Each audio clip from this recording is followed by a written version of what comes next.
आजकाल क्रिप्टो वॉलेटचा खूप जास्त क्रेज चालू आहे बाहेर आणि त्यामध्ये दोन टाईपचे वॉलेट्स येतात. एक असतात हॉट वॉलेट्स आणि एक असतात कोल्ड वॉलेट्स. जर तुम्हाला याबद्दल माहिती हवी असेल तर ही रील पूर्णपणे नक्की बघा. तर बेसिकली असे वॉलेट्स जे इंटरनेटला कनेक्टेड असतात, जसं की ट्रस्ट वॉलेट, फॅन्टम, मेटामास्क.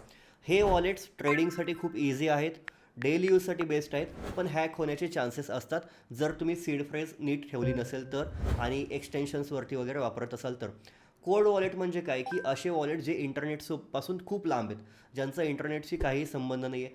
तर याचा यूज तुम्ही कसा करू शकता? पहिली गोष्ट म्हणजे हे दिसायला एकदम पेनड्राईव्ह सारखे असतात, जे तुम्ही कुठल्याही कॉम्प्युटरला, लॅपटॉपला जोडले की त्यानंतरच त्याला ॲक्सेस करता येतं.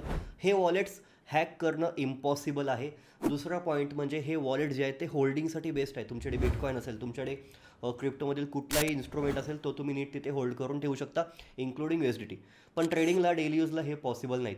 सो याचा बॅलन्स कसा करायचा? जे हॉट वॉलेट्स आहेत म्हणजे ट्रस्ट वॉलेट, मेटामास्क, फॅन्टम वगैरे, ते तुम्ही डेली यूजला वापरू शकता आणि जे कोल्ड वॉलेट्स आहेत ते तुमच्या होल्डिंगसाठी, मोठ्या इन्व्हेस्टमेंटसाठी वापरू शकता. तर एक सिम्पल रूल लक्षात ठेवा, कधीच सगळे पैसे एकाच वॉलेटमध्ये ठेवायचे नाही. कधीही डायव्हर्सिफिकेशन असलेलं चांगलं. जसं की तुम्ही काही फंड ट्रस्टवरती ठेवू शकता, काही फंड मेटामास्कवरती ठेवू शकता आणि तुमचं मेजर फंड कोल्ड वॉलेटला ठेवू शकता. आणि एक गोष्ट लक्षात ठेवा, ट्रस्ट वॉलेट ऑर कुठलंही हॉट वॉलेट म्हणजे खिशातले पैसे आणि कोल्ड वॉलेट म्हणजे घरातली तिजोरी. Thank you so much.